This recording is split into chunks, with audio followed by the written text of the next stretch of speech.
So what we want to look at here is what is the monthly inventory for our counties here in the Metroplex, again, being the Dallas, Tarrant, Collin, and Denton counties. And what we want to point out is that, back pre-pandemic, 2018, and, having been in the business for 13 years almost, I can say that we really have seen a lot, a seller's market for probably at least about 10 of those 13 years that I have been in the industry. And we can see in 2018, we were 3 months, 2 months, 4 months. And when I say inventory, let me just reiterate that that means that if we're at 4 months supply of inventory, if no other home hits the market, it would take us about 4 months to sell all the homes on the current market. So we saw, back prior to the pandemic, 3 to 4 months supply of inventory. And then what happened in 2020 and about March, we saw that inventory come down drastically around April. To 2 months, then down to 1 month. And in some markets, we were only weeks of inventory that we had to sell, which is why we saw those prices just skyrocket the way that they did. And so we've kind of bounced around between that 1 2 month supply of inventory, even since the pandemic. And now we're seeing that inventory come back up in response to the hike in the rates.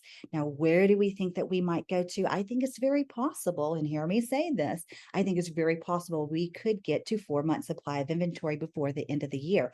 But again, and hear me say this very clearly, nothing really to be concerned about that I'm too concerned about, because look, we have experienced 4 months supply of inventory. And what did we see going back to that 50 years of looking at what happened with home prices? We saw the home values continue to appreciate.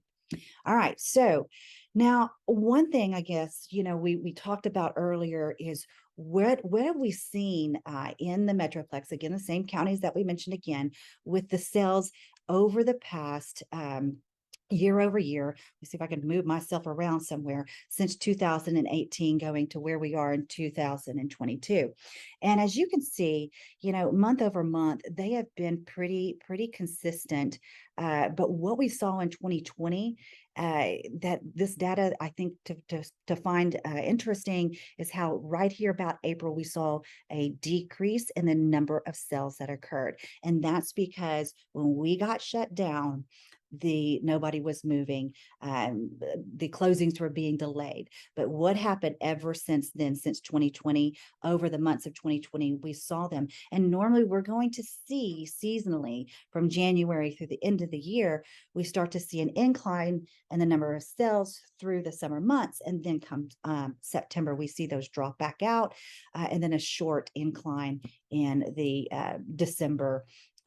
November and December months. So we definitely, what I want to point out is where we are here today, September of 2022, we are certainly seeing a decrease in the number of sales, especially when we compare those to the last 2 years.